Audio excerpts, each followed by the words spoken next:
Okay, y'all, be gentle. Seriously, be gentle. This is my disgusting oven door. It has been a long time since I have cleaned this oven, and I am going to tackle it today with you.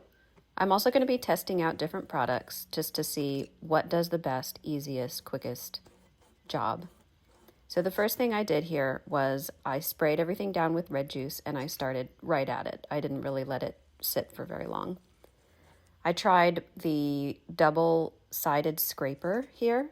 One side has a plastic edge and one side has a metal razor blade edge. I tried the plastic one there for a minute and it really didn't do anything. The razor blade did a great job. Okay, so now I'm going to try some pumice, and remember that anytime you're using a pumice stone, you need to wet it. So that's why I went over to the sink and I wet the pumice stone. It didn't really do much on this glass here either. So I'm back to the metal razor blade. I wanted to re-wet all of the gunk on the stove or oven door because that seems to be helpful. So I'm just going to keep going. I'm going to scrape with my metal razor blade edge, and I'm kind of just feeling my way through and seeing how it's doing. I haven't done this before on my stove. I mean, obviously. So all of this is a learning process for me. It seems to be doing a really good job. It was extremely satisfying to just scrape that gunk up. I'm re-wetting with red juice here because I want to make sure that all of this burnt on grease is getting as soaked and softened up as possible. And red juice is a heavy-duty degreaser. Also, I'm using red juice instead of like a particularly caustic, toxic, smelly oven cleaner because those things are dangerous and not good to breathe in. So I'm happy with how red juice is doing on this along with the razor blade. I've completed most of the glass here. I will go back later on and kind of get all of the other little spots that I missed, or like here along the edge where it's just extra burnt on. You can see there's another like film or layer of grease that's burnt on there, but the razor blade is still taking care of that. It just needed a little bit of extra care. So I'm going to continue on. I'm going to go through and get all those little spots again, like I mentioned before. There's a spot that, didn't come off the first time through. And the razor blade is actually doing a really fantastic job. I can use it in the curved corners just as easily as anywhere else. And, look at all that. It's super gross. But, hey, my oven is clean now. This was a really easy process. This double-sided scraper has been really useful. I've been able to use the plastic on things that I'm worried about scratching. I tried the pumice stone here in this lip just to see if that would help loosen things up a little bit. I think it did okay. It clearly didn't scratch, so it did a good job. It got off a bit of the bulk there, but it wasn't enough for me to use the pumice stone and then quit. I still needed to continue with the cleaning process.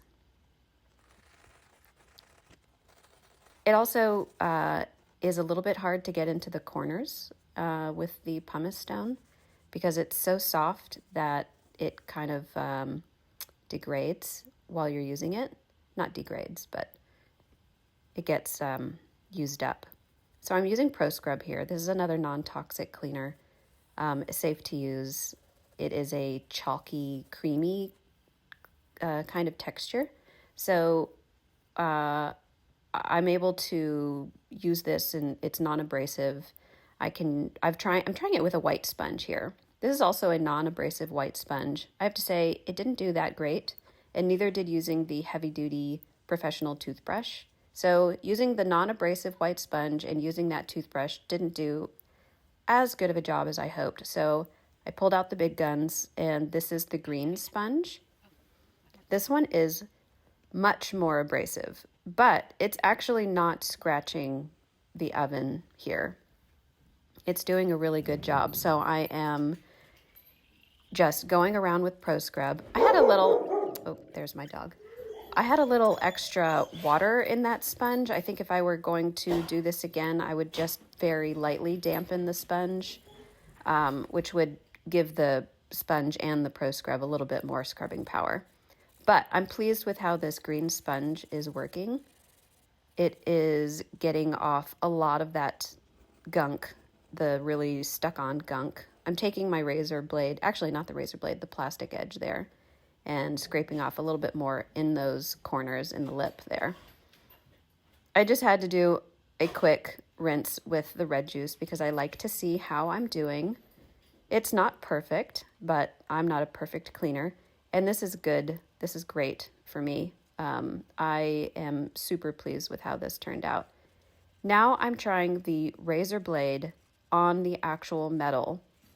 And at this point, I was just thinking, well, I would like to know if it scratches, if it works, whatever it does. I was just more curious to see how that would go. So I'm doing this whole top part of the oven with the razor blade. And I have to say, it was really easy and it did a really good job, and there were no scratches. So I think one important thing to consider when you're using a razor blade is to keep your surface wet and to hold it at a particular angle that's low enough that you're not digging the blade into the material. So that's going to help you not scratch your surface. I'm using Pro Scrub again here with my green abrasive sponge. And again, it is abrasive, but it's not leaving scratches on the metal. So I've been pretty pleased with that. You can see how much of that remaining brown gunk it got up. Here I'm doing the top with Pro Scrub and my green sponge again.